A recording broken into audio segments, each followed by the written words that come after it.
Assalamualaikum warahmatullahi wabarakatuh. Hai adik-adik, perkenalkan nama kakak Sarul Idham. Di sini kakak akan mempresentasikan materi tentang sistem jaringan otot. Sebelum kita memulai proses pembelajaran pada hari ini, terlebih dahulunya kita harus mengetahui kompetensi dasar, yaitu 1. Mendeskripsikan karakteristik makhluk hidup. Kemudian tujuan pembelajaran: 1. Mengetahui pengertian otot, kedua mengetahui fungsi otot, ketiga mengetahui struktur otot, dan yang keempat yaitu mengetahui jenis-jenis otot.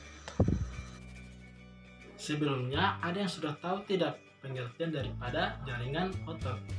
Nah, kalau tidak tahu, jaringan otot adalah sebuah jaringan yang ada dalam tubuh manusia dan hewan dan berfungsi sebagai alat gerak aktif untuk menggerakkan tulang.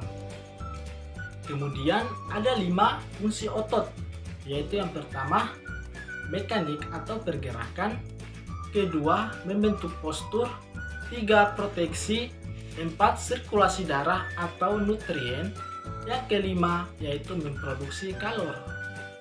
Nah, kemudian struktur otot. Struktur otot merupakan jaringan yang terdiri atas kumpulan sel-sel serabut otot. Dalam sel serabut otot ini terdapat kontraksi yang disebut miofibril. Nah, kemudian ada 3 kemampuan khusus otot, yaitu yang pertama kontraktibilitas, yaitu kemampuan otot untuk memendek gerakan otot, untuk memendek dari ukuran semula sehingga tulang berubah posisi.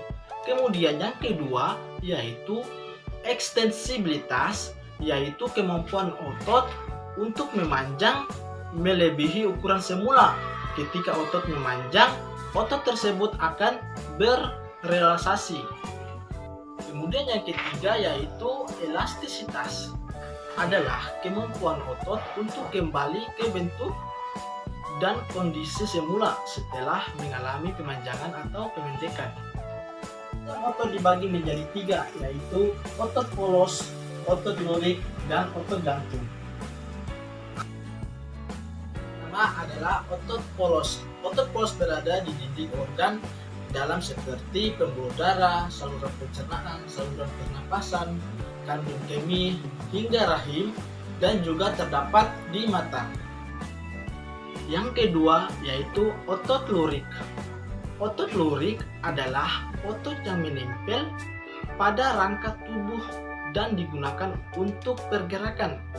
Otot ini memiliki pigmen mioglobin yang mendominasi tubuh manusia. Kemudian struktur otot lurik. Otot lurik terdiri atas berkas sel silindris yang disebut fibril.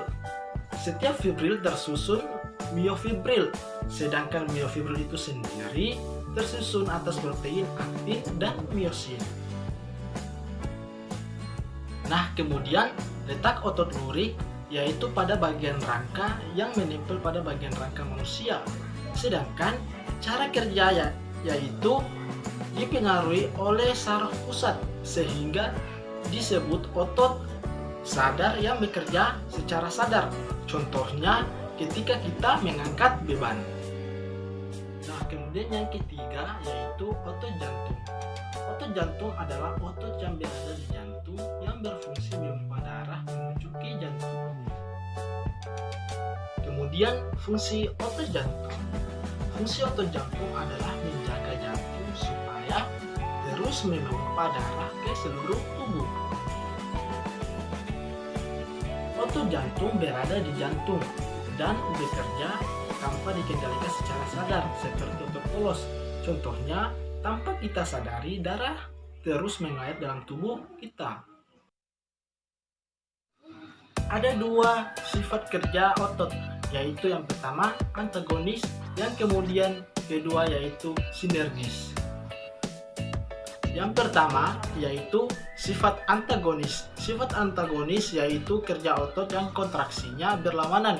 Contohnya gerakan tangan sejajar bahu dengan sikap yang sempurna.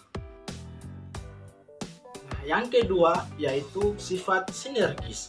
Sifat sinergis yaitu 2 otot atau lebih yang bekerja sama-sama dengan tujuan yang sama. Contohnya otot-otot yang ada di rusuk yang bekerja sama ketika kita bernafas. Itulah hasil presentasi dari kakak. Jika ada salah kata, kakak mohon maaf. Wabillahi taufiq wal hidayah. Wassalamualaikum warahmatullahi wabarakatuh. Dan jangan lupa like and subscribe channel ini. Assalamualaikum warahmatullahi wabarakatuh.